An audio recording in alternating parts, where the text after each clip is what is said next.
Spitalfields in Shoreditch has got a real character. It's got a lot of history. It's got a very mixed community. It's a massive sense of the knowledge and experience of the place. You know, going back from the various refugees who came in the past to the multi-ethnic community nowadays, the growing number of artists. There's so much going on there. It's one of the liveliest places in London, and it's a great place to be.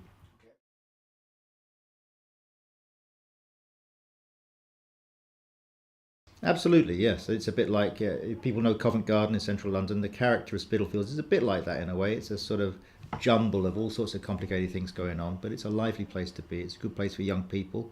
It's a good place to do business as well. And so anyone bringing development to the Spitalfields area needs to respect that, and they'd be pretty foolish not to.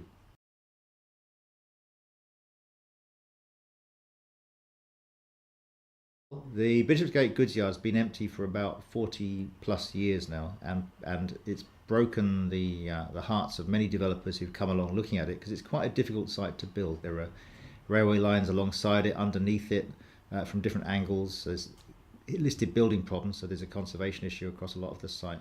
So it's actually quite an expensive site to develop. So we've been here before many times. Um, and so your question uppers and the challenge for a developer, on the face of it, this is a site right in the heart of London, so it should achieve very great profits for a developer if they get the right thing there. But because the site's quite difficult to develop, because they can only put piles and things in certain little places, it's actually proved quite challenging for them. So the challenge for them is to get the planning permission, to keep the community happy, to get the planning committees happy, to get the Mayor of London happy, to keep me happy, and to build something that respects the area and that people can live with.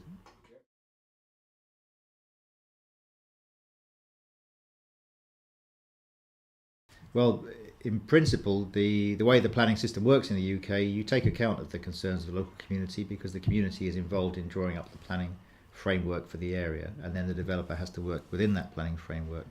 The reality in this part of London is the property market's so hot, it's so heated up that people want to build very tall buildings, they want to get very high densities, they want to maximise their value.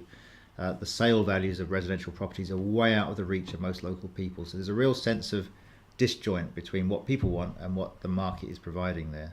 So a piece of land in this area will change hands for a massive amount of money based on £1 million apartments. Most people in the area can only afford a rent, of £100 a week or something like that. And so there's a real conflict there. So getting that right and factoring all those things in is a big challenge. But in principle, we should be able to get it done.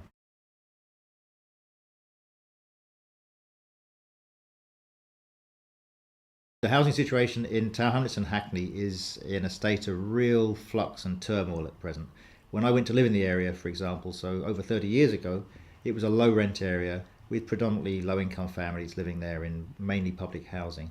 What's happened in the last 20 years is a massive growth in the private sector. So there's a lot of high end luxury apartments. The value of land has gone up enormously, which means it's very hard for people who want to build affordable housing there to compete with the private developers. So the area is in a real state of flux. There's a massive private rented sector, and young professionals are finding it hard and being priced out of the area. So it's almost a victim of its own success. So a challenge for me as a local politician is the people I represent are still predominantly quite a poor community who need affordable housing, and they are being squeezed out of the area by what's happening. What that means is that if we're doing a big development like Bishopsgate Goodsyard, we need to work out how we can maximise the benefit of the local community while allowing the developers to do a reasonable development which will keep their investors happy. And it's always a balancing act. I mean, I'd like us to go back to building council housing for some of the people in need, and we will do that in some places. A site like this, which is owned by the private sector, is always going to be a compromise between the different interests.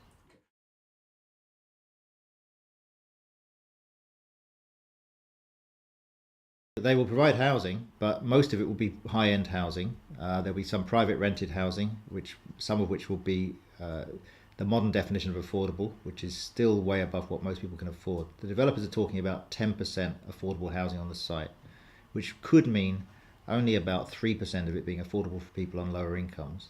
And so it doesn't do much to meet the needs of people in housing need in the area. So I want to see a bigger increase in that, and they need to get the numbers right for that to happen.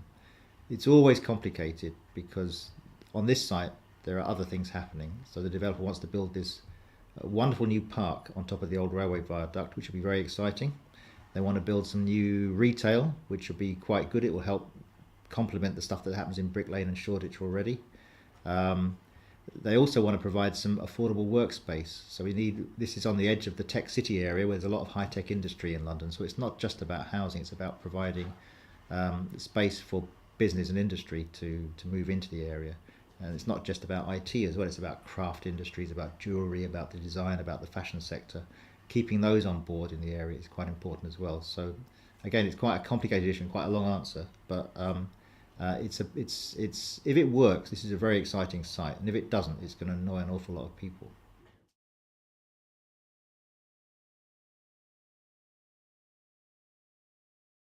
So you're asking what other experience we've had, and I think probably the East End of London, particularly Tower Hamlets, but increasingly Newham as well, which is part of my constituency, have seen more development pressure in the last 20 years than anywhere else in the United Kingdom. We've seen millions of square feet of offices. Canary Wharf has come from nowhere.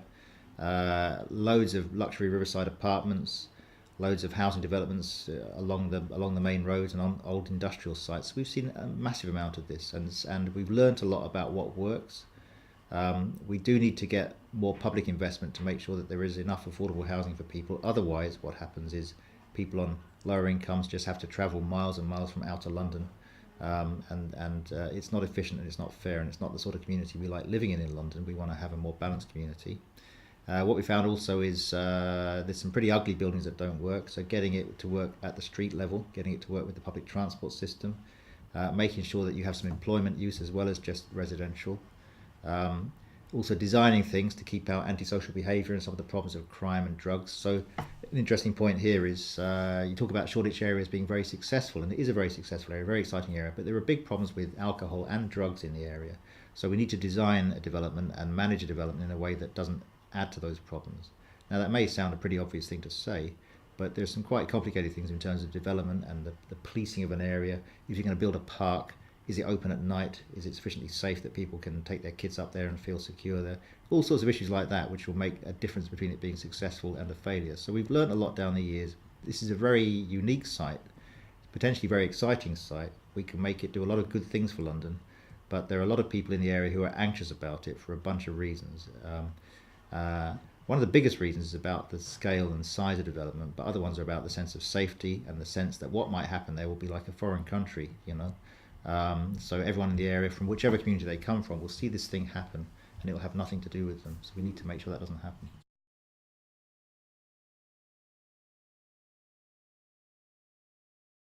There's no point in people sitting at home and complaining about what's happening.